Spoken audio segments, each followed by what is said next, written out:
සීක්‍රටිව් හොරිසන් නරඹන්නන් සියල්ලම ආදරයෙන් පිළිගනිමි. අපේ පෙර වීඩියෝවේදී සූක්ෂම දේය හා ස්ථූල දේය අතර තිබෙන සම්බන්ධතාවයත් සූක්ෂම දේහයට යම් හානියක් සිදු වුණොත් එය අපේ ස්ථූල දේහයට කෙසේ බලපාන්නේද කියලාත් අපි බැලුවා. අද අපි ගොඩක් ඉන්ට්‍රස්ටිං පොතක්. ඒ කියන්නේ මම අර පෙර වීඩියෝ කරපු ඒ දෙය කියන පොතක් ගැන පොඩ්ඩක් ගැඹුරට අවධානය කරලා බලමු. අපි ලුයිස් එල් හෙයි ලියපු ඔබේ ශරීරය ඔබම සුව කරගන්න. Heal Your Body. මෙම පොත අපේ මනසට සිතුවිලි වලට සහ අපගේ ශරීරයට ඇති සම්බන්ධතාවය ගැන බොහෝ දුරට විස්තර කරන පොතක්. මෙම වීඩියෝ මගින් මේ පොත නැත්තම් මේ ග්‍රන්ථය මුල් කරගෙන විකාශනය වන නිසා මේ වෛද්‍ය උපදේශයක් ලෙස පාවිච්චි නොකරන්න. මෙය පොදු අධ්‍යයනයක දැනුමක් ලබා ගැනීම පිණිස නිර්මාණය කරන ලද්දකි. තවද මේ වීඩියෝවේ මම ධනාත්මක සිතුවිලි පිළිබඳව විශේෂ අවධානයක් යොමු කරන නිසා අසා සිටින ඔබලාගේ සිතුවිලි ධනාත්මක වී ඔබලාගේ මනස නිරවුල් වීමටත් අනිසි බිය පහවී යාමටත් කිසිදු ආකාරයේ රෝගයක නමක් පවා මම නොකියා සිටීමට වග බලා ගනිමි. තව මේ පොතෙන් අපි මේ වීඩියෝවෙන් ඔබට ගෙන එන්නේ මේ Heal Your Body කියන මේ පොතේ ලබා ගන්නා chapters වල සාරාංශකරණයක්නේ. හැබැයි මේ ලුයිස් හෙයිල් කියන්නේ මෙටාෆිසිකල් පාස්ටර් කෙනෙක්. ඒ කියන්නේ පාරභෞතික දර්ශන උපදේශකවරියක්. ඒ නිසා මේක පොදුවේ ගත යුතු කරුණු ගැන කතා කරන නිසා සිතුවිලි ආධ්‍යාත්මික සිතට මේක ට්‍රිගරින් එකක් වෙයි. හරි. අපි දැන් ඇය මෙම පොතේ මොනවද සඳහන් කරන්න කියලා එකිනෙක බලමු. ලුයිස් හෙයිල් කියනවා අපේ සිතුවිලි වලටත් අපේ ශරීරයටත් ඍජු සම්බන්ධතාවයක් තියෙනවා කියලා. ඇය මෙම පොතේදී ප්‍රධාන කේන්ද්‍ර දෙයක් කරලා තියෙනවා මනසේ සමතුලිතතාවය කියලා වචනයක්. එනම් mental equivalence කියන එක තමයි ඇයගේ ප්‍රධාන සංකල්පය. හරි. මොනවද මේ mental equivalence කියන්නේ? mental equivalence කියන්නේ අපේ එදිනෙදා ජීවිතයේදී ඇතිවන යහපත් අයහපත් සියලු දේවල් වලතර මේ මනස රූට් එකක් බව අය පවසනවා. ඒ කියන්නේ අපි කොහොමද හිතන්නේ ඒහා සමාන දෙයක් අපේ ජීවිතවලට එකතු වෙනවා. එනම් යහපත අයහපත සියල්ලටම මූල කාරණය අපගේ මනස කියලා ඇය කියනවා. තව පොඩ්ඩක් මේක පැහැදිලි කරනවා නම් අපිට මොකක් හරි අපේ ජීවිතයේදී අපිට එක් අත්දැකීම් ඒක යහපතක් වෙන්න පුළුවන් අයහපතක් ඕන දෙයක් වෙන්න පුළුවන්. ඇයි අපිට ඇති වෙන රෝගයක් අසනීපයක් වෙන්නත් පුළුවන්. ඒ අවස්ථාවේ ඊට අදාළ සමාන thought pattern එකක් අපිට ඒ වෙලාවේ තියෙනවා කියලත් ඒ thought pattern ඒ සිතුවිලි අපිට මෙන්න මේ වගේ දේවල් වලට හේතුකාරයක් ලෙස අපි ඒක අල්ලගෙන ඉන්නවා කියලා ඇය පවසනවා. ඒ කියන්නේ we are what we think. තව එකක් ඇය කියනවා ශරීර අපහසුතාවයන් වලට සමහර සිතුවිලි වලට සම්බන්ධතාවයක් කියලා ඇය පවසනවනේ. එතකොට ඇගේ අනිත් පොයින්ට් එක තමයි the point of power is in the present moment. The point of power is in the present moment. ඒ කියන්නේ අපි ඊයේ වෙනකන් අපි හිතාගෙන හිටපු දේවල් ඒක කිසිම ප්‍රශ්නයක් නැහැ. ඒක වැඩක් නැහැ. ඔබට වෙනසක් වෙන්න ඕනේ නම් මෙන්න මේ මොහොත මෙන්න මේ දැන්ම පටන් ගත යුතුයි. ඒ කියන්නේ අතීතයේ වුණ දේවල් අපි අතීතයටම දීලා මෙන්න මේ මොහොතෙන් ආරම්භ කරන්න. ඒක ඔයාගේ අනාගතය තීරණය කරනවා කියලා ඇය කියනවා. ඒක අහන්නත් සතුටුයි නේද? මෙහෙම හිතන්න අපි පොඩි කාලේ ඒ කියන්නේ අතීතයේ වුණ දෙයක් හිතමුකෝ. අපි එක හිතපු අය සමහර වෙලාවට අපිට කියලා තියෙනවනේ ඔයාට මුකුත් බෑ. ඔයාගෙන් වැඩක් නෑ. මේක ඔයාට කරන්න බෑ. ඒ නිසා ඔයා කරන්න එපා.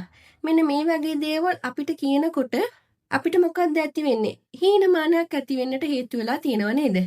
හැබැයි දැන් මෙන්න මේ වර්තමානයේ ඔයාට සම්පූර්ණ ශක්තිය තියෙනවා ඒක කරන්න බෑ කියලා කියපු අන්න ඒ හීනමානය නැති කරලා දාන්න.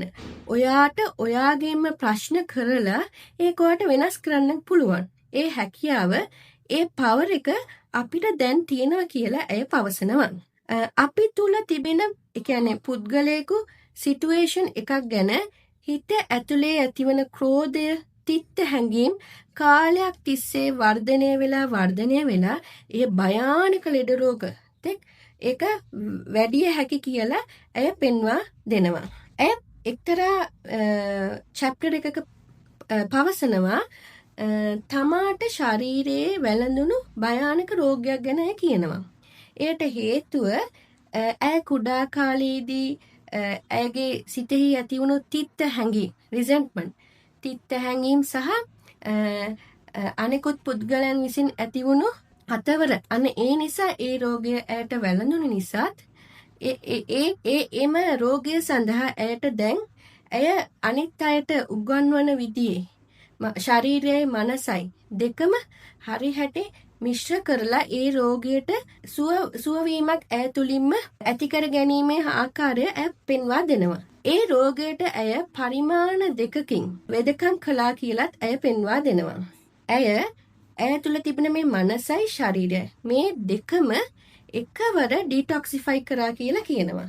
ඇය වෛද්‍යවරයෙක් හමු වෙලා ඇගේ ප්‍රතිශක්ති වර්ධනය කිරීමටත් ශරීරය ක්ලෙන්සිං කිරීමටත් සහ ගුරුවරියගේ ආධාරයෙන් ඇගේ සිත ඇතුලේ ගොඩාක් කාලයක් තිස්සේ රැඳුණු මුල් බැසගත් තිත්ත හැඟීම් ක්‍රෝධයන්ට විරුද්ධව සමාව දීමේ ගුණය ඇය ප්‍රගුණ කළ බව ඇය පවසනවා. ඒ කියන්නේ එකම අවස්ථාවේ ශරීරයටත් ඇය අවශ්‍ය දේවල් ලබා දීලා මනසටත් අවශ්‍ය දේවල් මනස ඩිටොක්සිෆයි කරලා ඇය තුල තිබෙන අනවශ්‍ය තිත්ත හැඟීම් ක්‍රෝධයන් ඒවා ඔක්කොම ඩිටොක්සිෆයි කරලා ශරීරයත් ඇය වෛද්‍යවරයෙක් ආධාරයෙන් මේවා කරලා එම රෝගයෙන් ඇය මාස 6ක කාලයක් තුල සම්පූර්ණයෙන්ම සනීප කළ බව ඇය සඳහන් කරනවා.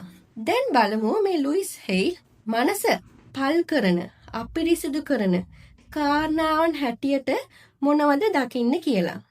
පළවෙනි එක විමර්ශනය කිරීම, ක්‍රිටිසිසම්. දෙවෙනි එක ඇන්ගර්, කෝපය. තුන්වෙනි එක තිත්ත හැඟීම්, රිසෙන්ට්මන්ට්. 4 ගිල්ට්. පස්වෙනි එක ෆියර්.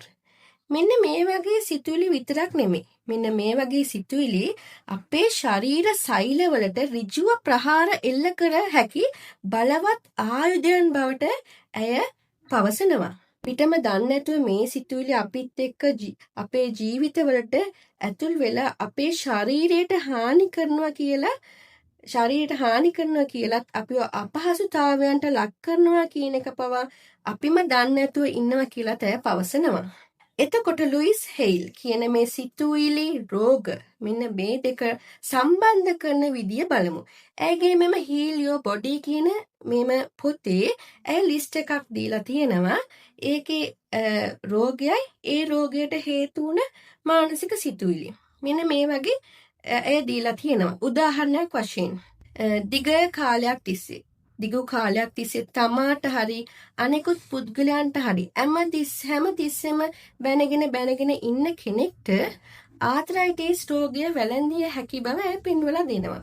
වෛද්‍යවරයෙකුගේ නිර්දේශ මත බෙහෙත් ගත්තත් එහි බෙහෙත් ගැනීමේ කාලය තුල සුව වෙලා නැවත ආතරයිටිස් කියන රෝගය එක් පුද්ගලයෙක්ට එනවනම් ඇය කියන්නේ මෙයට ඒ මානසික හේතුව බලපානවා කියලා. තව එකක් අධික තරහ නැත්නම් ක්‍රෝධය. මෙන්න මේ සිතුවිලි වලට අධික රුධිර පීඩනය, සමහර ඉන්ෆෙක්ෂන්ස්, ශරීරයේ දැවිල්ල ගතිය ඇති වෙනවා කියලත් ඇය පවසනවා. ඒ කියන්නේ නැවත මේ රෝගය එනවා. බෙහෙත් ගත්තොත් සුව වෙනවා, ආපහු නැවත එනවා. එතකොට මෙතන තියෙන්නේ මානසික හේතුවක් සම්බන්ධ. හැමතිස්සෙම වැරද්දක් කළා කියන හැඟීම අපිට හැම විටම දඬුවමක් හොයනවා. ඒක ශරීරයේ පෙයින් කැක්කුමක් විදියට අපහසුතාවයක් විදියට තමයි අපේ පිට වෙන්නේ. අපි රෝගයක සිම්ටම් බේස්ව බලන ගමන් මනසේ මුල් බැසගත් කාරණාව එක්ක බලන්න ගියාම අපිට මේක ගැන හඳුනා ගන්න පුළුවන්. පොඩි එක්සර්සයිස් එකක් බලමු. ඇය කියනවා ඔයාලට මේ වෙනකන් ආපු රෝග ශාරීරික අපහසුතාව පෙරගස්වන්න. ඊට පස්සේ ඔයාලම හිතලා කල්පනා කරලා ඒකට ආසන්න මානසික හේතු හොයලා ඒ ඉස්සරහ ලියන්න. මේක එක අභ්‍යාසයක් වගේ. එතකොට ඔයාලට පෙනේ ඒකේ පැටර්න් එකක් තියෙනවා කියලා. ඇගේ හීලියෝ බොඩි කියන ග්‍රන්ථයේ රෝගය සහ ශාරීරික අපහසුතාවයන්ට හේතු තුඩුදුන් ඒ මානසික හේතුව සහ ඒ මිදීමට හැකි පරිදි affirmations කියන්න කියනවා. මොනවද මේ affirmations කියන්නේ? මේක පවර්ෆුල් අභ්‍යාසයක්. ඇය කියනවා ඉස්සෙල්ලම රෝගය නැත්තම් ඒ රෝගයට අපේ මනසේ සිතුවිලි අපි හොයාගත්තනේ. එතකොට අපි හිතන්න ඕනේ ඒ රෝගයට හේතු වුණු අවශ්‍යතාවයක් අපේ හිතින් තියෙනවා කියලා. අපි ඒ අවශ්‍යතාවය හිතින් බැහැර කරන්න ඕනේ. අවශ්‍යතාවය මොකද්ද? මේ රෝගයට අවශ්‍යතාවයක් තියෙනවද කියලා ඔයගලන්ට ප්‍රශ්නයක් එනවනේ. රෝගයක් ආව මේකට අවශ්‍යතාවයක් අපිට තියෙනවද? නෑනේ. එහෙම වෙන්න බෑනේ. නැහැ තියෙනවා. ඇය කොහොමද මේ ඇගේ කෝණේ මේක බලන්න කියලා බලමු. ඔයාලා දැක්කලා ඇති වගා බිමේ අපි වගා බිමක වල් පැලෑටි මුලින් උපුටා දානවා. ඒ විදියට තමයි ඒ රෝගය ඒ කාරණාව ඇති කරපු යටිසිතේ මුල් බැසගත් ඒ කාරණාව අපි මුලින් උපුටා දාන්න ඕනේ. සමහර වෙලාවට උදාහරණයක් විදියට බලමු. අපි අනෙක් අයගේ අවධානය යොමු වීමට නැත්නම් තමාටම දඬුවම් කර ගැනීමට නැත්නම් අනාරක්ෂිත සිතුවිලි මෙන්න මේ වගේ දෙයක් ඒ අවශ්‍යතාවයන් තියෙනවා අපිට.